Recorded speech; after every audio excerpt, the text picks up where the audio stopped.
Welcome back to another Minecraft update video. This might be the last one of the 1.14 cycle because 1.14.4 has now been released, and here on the website it says that they plan on this being the final release for 1.14 and they're going to move on to 1.15, which will have some new features, but also they're going to focus on quality and performance improvements.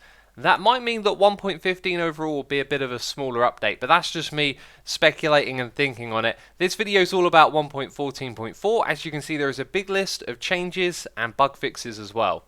Just in case you didn't catch it, I've done a video on 1.14.1, 0.2 and 0.3, so check the updates playlist in the description box down below where you can get a deeper dive on pre-release 1 and pre-release 4 for this update as well.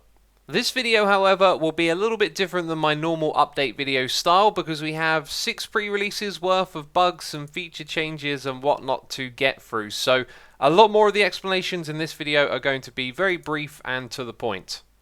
This update does come with performance improvements and optimizations. It said in pre-release 6 that traveling at high speeds will load chunks better than it did previously. An example of this in survival would be travelling along a boat on an ice path like you might do in the Nether. One of the big issues I've seen time and time again over the years with this game is memory leaks. If we look in the top right corner, you can see how much memory is currently being used.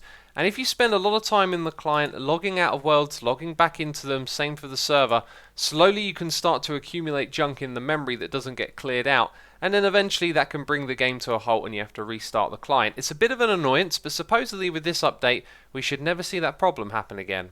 And there's good news: if you play on a server or you're an administrator, you probably would have seen that 1.14 hadn't been doing too well in multiplayer. Well, an issue with the idle usage of the CPU has been discovered, and it was way higher in 1.14 than it would have been in 1.13. So with that optimization brought to the game, hopefully multiplayer is going to perform better in this update as well. Speaking of playing on a server, this is something we all probably encounter quite often playing online. You're digging downwards and there's a little bit of lag and you get pushed out to the side. You might just think that that's normal, but it's actually possible to play on a server without this happening, and that has been considered as a bug, which I reported to the bug tracker, and it's been taken care of. So now when you're playing on a server and you mine downwards, you shouldn't get pushed off to the side. And speaking of servers, on the administrative side there are some powerful changes. Reload and force load are now available to Games Masters. This is a nickname for the OP level of a player, so it would be the equivalent of OP level 2. If you're unaware, different commands are available to different OP levels. This is a page on the Minecraft wiki and you can see the commands and the different OP levels that they have. We also have function permission level. This is a new setting, as it says, inside of the server properties. It allows you to give an OP level to functions, which means functions will now be able to use these different commands based on what OP level they are. So if you wanted your function to be able to restart the server at a certain time or event, you can give it the OP level and it would be able to do that. On a small technical note, you may also notice that 1.14.4 is considerably larger than the previous update, and that's because the Realms library has now been merged into the main jar, so there's all the information for Realms in there as well now. We also got another new feature, which is the debug report command. This, I believe, has the potential to be rather powerful in the future if used with some sort of external tool, as it will provide a ton of information about what's going on in the world. So inside your debug folder, it will create this debug report zip file, and then inside of that there are of course other files. The most interesting of these text files here is the game rules one. It actually prints off all the game rules that you currently got set in the world you're running.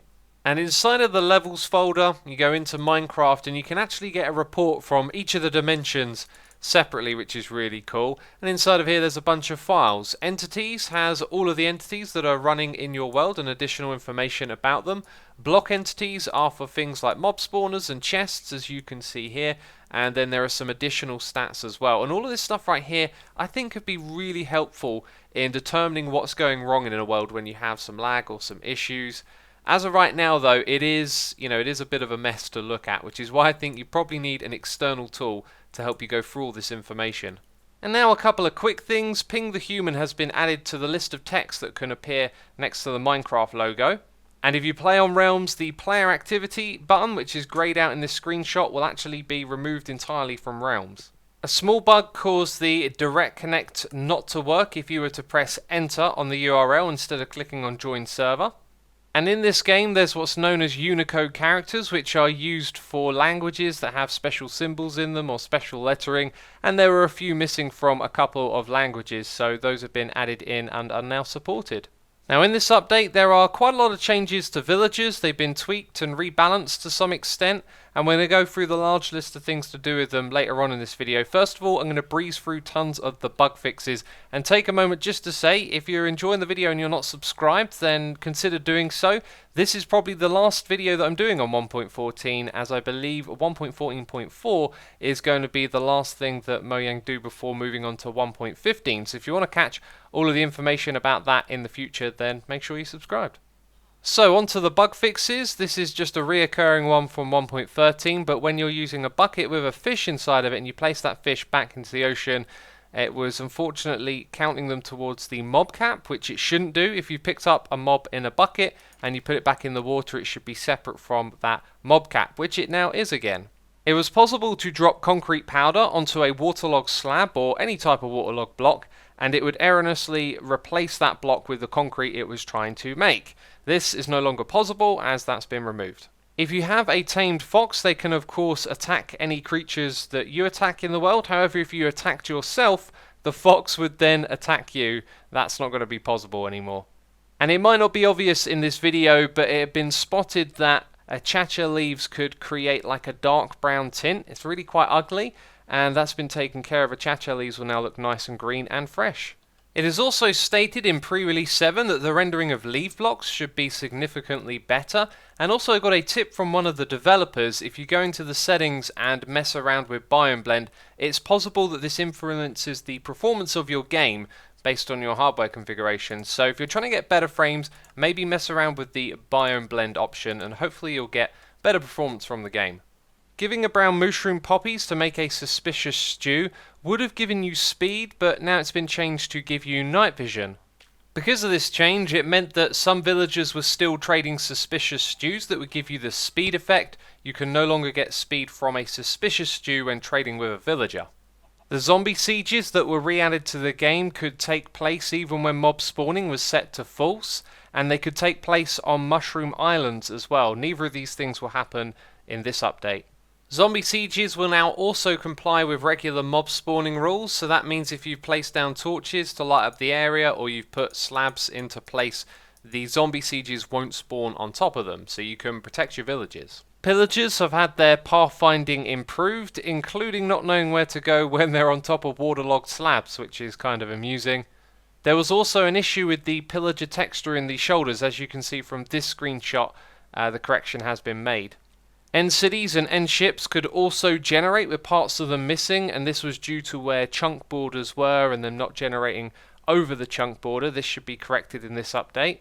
All the different types of wall signs were using the same colour when appearing on a map, which was the colour of the oak block, but now they all have their own colours when appearing on a map.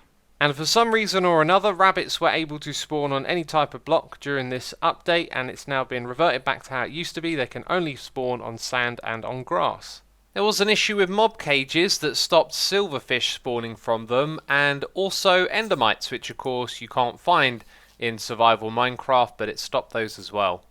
So the beacon block has a powering up sound, and it has a powering down sound as well. You can hear it when you break the beacon. Now it was considered a bug that you didn't hear this if you were to break a block in the base of the beacon. So we're going to do that now. But then we can break the beacon again and hear it twice. So you fix one, you introduce another. If you're unaware, zombies can be converted into drowns, and this happens when they spend too much time underwater. Now the instance at which a zombie turns into a drowned, if it is killed within that very tick, the zombie would actually drop its loot table and convert to the other type of mob. So if you had a zombie that could pick up any type of item, let's say diamond blocks, and you killed it right as it was converting into a drowned, it would drop the diamond blocks and the drowned would have the diamond blocks too. So that's a nasty duplication glitch, and it's no longer in the game. There were 3 bugs related to mending. If you were in survival mining these blocks, they would of course drop XP, and when the XP reaches your mending pick and it absorbs it, that would actually cause the pick to sort of reset on its mining. So it could slow down the mining of blocks. It's very subtle, you probably would have never noticed it.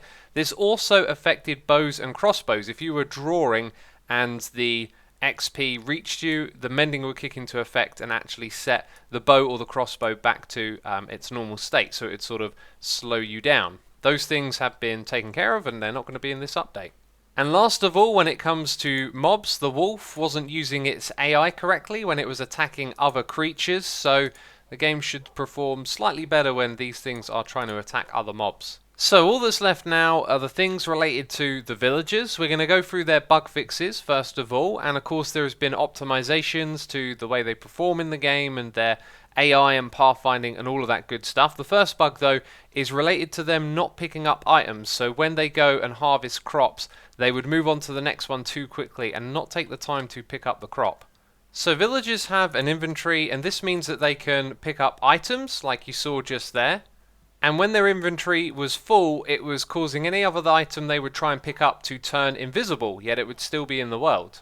They can also craft the wheat that I just threw them into bread and give that to other villagers, but unfortunately what they were doing was throwing away all the bread in their inventory rather than just a single piece to another villager. So pillagers have what are called workstations, which would be like a grindstone like this one right here. However, this one is inside of a room with no access to it, and the villagers were then using that as their workstation even though they would have no access to it. So now to use a workstation they need direct access to it, and their range for detecting these workstations has been increased as well. The villagers also picked up a terrible habit of not closing doors after them, which was considered a bug, so you'll see them close doors after them again. There was also a nasty bug that unfortunately caused the trading prices to permanently go downwards or upwards. I guess it's only nasty if it made it more expensive, right? And there was a bug that could cause the trade with a librarian to give you a different enchantment, so you would do a regular trade like this, and then when you took the book, even though it would say it was multi-shot, you would get something different. Of course that's annoying, and that's actually the last of the bugs. So in this game we can convert a zombie villager into a regular villager, and that's a good thing, and of course that gives us cheaper trades. The cool change is that those cheap trades are actually going to stay, but what is also going to stay is the gossip that they develop when they have been converted. And because they will now remember these things, it means you can convert a zombie villager into a regular villager, then use a zombie to convert them back and back again, and each time you do that you're going to be able to make your trades cheaper and cheaper until they're the cheapest possible. And they're also going to remember that gossip, and they're going to share it with other villagers as well, so it'd be a cool way to boost your rating with your villagers in total and get cheaper trades from them. Villagers will also now be able to trade more items overall, so when I trade this redstone I'll be able to get more at once than I ever was able to get before because the amount has been increased. You're also able to trade with these twice in a day, so see how this trade is locked at the moment? Doing other trades won't unlock it. We have to wait until the villager has restocked. We also have to wait 2 minutes as well, so if we do it right as they're about to restock, we'd have to wait an additional 2 minutes before we could get access to that trade again. And last of all, the villagers will be able to do their regular work in the village without having to restock before they continue doing their work. And that is it, 1.14.4, probably the last of this update cycle. It'll be a while before we learn anything about 1.15, which should be around Minecon in September, if they stick to traditions. And I'll of course be covering that here on the channel, so another reason to make sure you're subscribed, and of course, please do leave a like and support the video, share it with your friends, do all that cool stuff, and thank you for watching. I'll see you soon in another video. Bye bye!